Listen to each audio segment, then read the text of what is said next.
Throughout her adventures, Granny Advent encounters many villains who are known from Christmas stories and legends. In this video, we will meet some of them.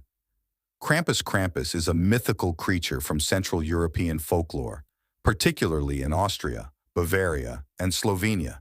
He is often described as a half-goat, half-demon monster who punishes naughty children during the Christmas season. Here's a breakdown of Krampus's characteristics. Appearance. Krampus is typically depicted as a dark, hairy creature with horns, a long tongue, and cloven hooves. He often carries a birch rod for spanking naughty children and a sack to carry them away.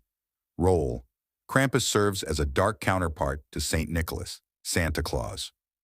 While Saint Nicholas rewards good children with gifts, Krampus punishes bad children with coal, switches, or even taking them away. Traditions.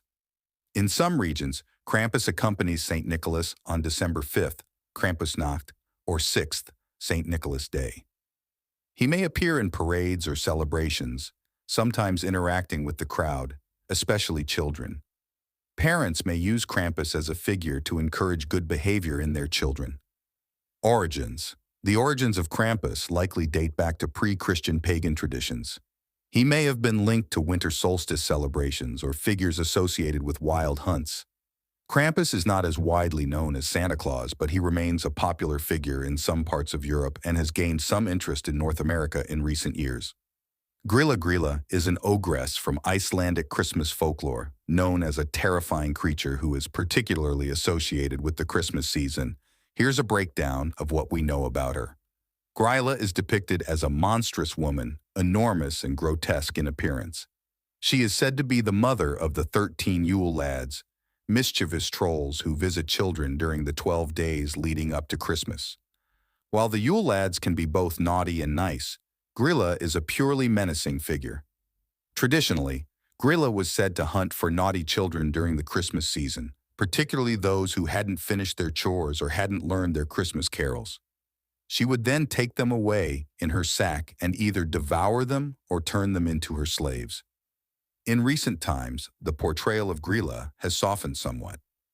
While still a scary figure, she's less likely to be seen as a child eater and more as a cautionary tale to encourage good behavior. It's interesting to note that Gryla's role as a Christmas villain is a relatively recent development. Originally, she was just an ogress from Icelandic folklore, not specifically linked to Christmas. Baba Yaga is a fascinating and enigmatic figure from Slavic folklore, particularly well known in Russia. Here's a breakdown of her key characteristics. Descriptions of Baba Yaga vary, but she's often depicted as an old woman with a hunched back, long claws, and a single tooth. Sometimes with a bony leg or iron nose that can touch the ceiling of her hut. She lives in a unique hut that stands on giant chicken legs. The hut can spin around, and Baba Yaga often uses a mortar and pestle to fly through the air, sweeping away her tracks with a broom made of birch twigs. Her role can be ambiguous. Sometimes she's a fearsome villain who kidnaps and devours children, particularly those who are disobedient or disrespectful. In other tales, she acts as a guide or helper, offering wisdom and assistance to those who approach her respectfully and complete the tasks she sets for them. Interpretations of Baba Yaga vary. Some see her as a symbol of death and the underworld. Others see her as a guardian of the natural world and the mysteries of life and death. Baba Yaga remains a popular figure in Slavic culture and has appeared in numerous stories, poems, and even video games. Her image is often used to represent the power and unpredictability of the natural world and the wisdom that can be found outside of societal norms. Father Whipper, or Old Man Whipper is a character associated with St. Nicholas Day and December 6th in France and some other parts of Europe. Here's a breakdown of his role: companion to St. Nicholas. Unlike Santa Claus, who delivers presents to all children on Christmas Eve, St. Nicholas traditionally delivers gifts on December 6th in Europe.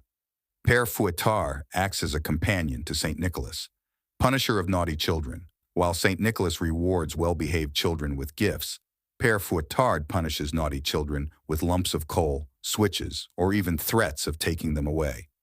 Appearance.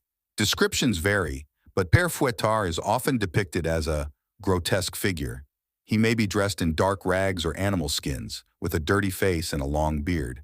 Carrying a whip or stick, this symbolizes his role as a punisher, sometimes chained or accompanied by demons, adding to his menacing appearance. Origins.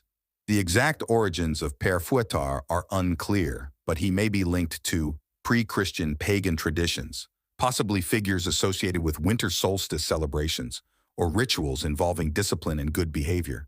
Fear-based child-rearing practices. His role may have been used by parents to encourage good behavior in their children. Modern interpretation. In recent times, the portrayal of Pere Fouettard has softened somewhat.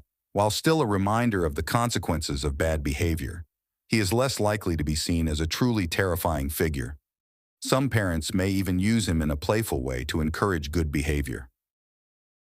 Comparison to Krampus. Pere Fouettard shares some similarities with Krampus, the Central European Christmas-time villain who punishes naughty children.